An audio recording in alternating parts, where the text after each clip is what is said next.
পা টেনে আসছে, সামনের দিকে যেন এগোতে পারছি না। হঠাৎ সামনে লক্ষ্য করলাম বাবা আসছে।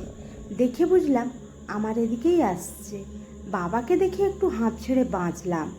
বাবা আমায় দেখে জিজ্ঞেস করলো, কী রে, ছুটছিস কেন? বললাম, না কিছু না, কিন্তু তুমি এখানে? বাবা বলল, তোকেই খুঁজতে এসেছি। অনেকটা সময় হলো, সূর্যি মাথার ওপর, খাবি যে? আমি উত্তর করলাম, হ্যাঁ চলো, খুব তেষ্টা পেয়েছে, সাথে খিদেও। বাবাকে সোজাসুজি সবটা বললাম না, শুধু জিজ্ঞেস করলাম, বাবা এখানে কি জান বসেছে? এখানে জান বলতে এই রূপনারায়ণ নদীর তীরে জেলেরা তাঁবু খাটিয়ে বর্ষার মরশুমে মাছ ধরে। যদিও সারা বছরই মাছ ধরে, তবুও এই বর্ষার মরশুমে রূপনারায়ণের রূপালী ফসল ইলিশের আশায় একটু বেশি তোড়জোড় চলে। যাক, এদিকে বাবা উত্তর দিল, হ্যাঁ কেন বলতো? আমি বললাম, না কিছু না। তবে মনে মনে ভাবলাম ওই ভদ্রমহিলা ওদেরই কেউ হবে হয়তো, কিন্তু সন্দেহ গেল না তখনও পর্যন্ত।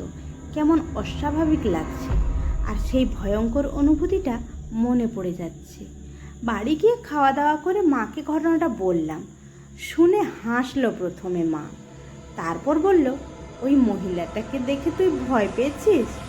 মা খুব সহজভাবে বলল, ওর নাম সারদা, বছরখানেক হলো এসেছে গ্রামে। তবে কোথা থেকে এসেছে, কেন এসেছে, ওর ঠিকমতো পরিচয় আমরা কেউই জানি না। তবে আজ পর্যন্ত কারোর কোনো ক্ষতি করেনি।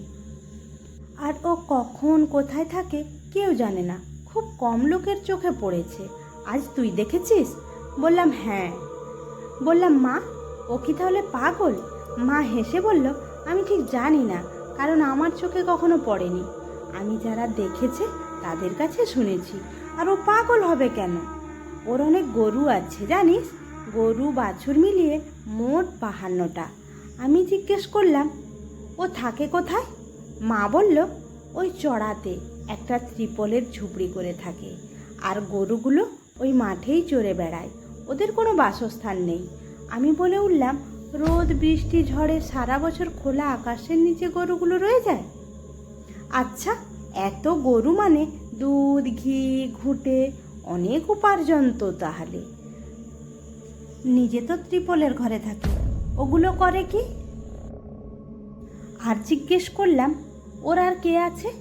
এমন এক রহস্যময় চরিত্র, কেউ কখনো খোঁজ নেয়নি ওর সম্পর্কে। অনেক প্রশ্ন ঘিরে ধরেছে। বিরক্ত হয়ে মা বলল, এত সে তো জানি নে বাবা, কে কার খোঁজ রাখে আজকাল, তুই বরং সব কাজ ফেলে ওর পেছনে তদন্ত কর।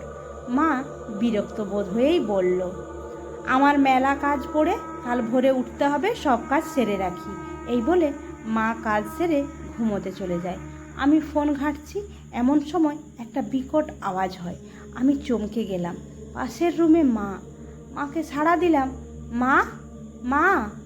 বোধ হলো সারাদিনের পরিশ্রমে মা ঘুমিয়ে পড়েছে। আমি সাহস করে একাই বেরোলাম। বেরিয়ে যা দেখলাম!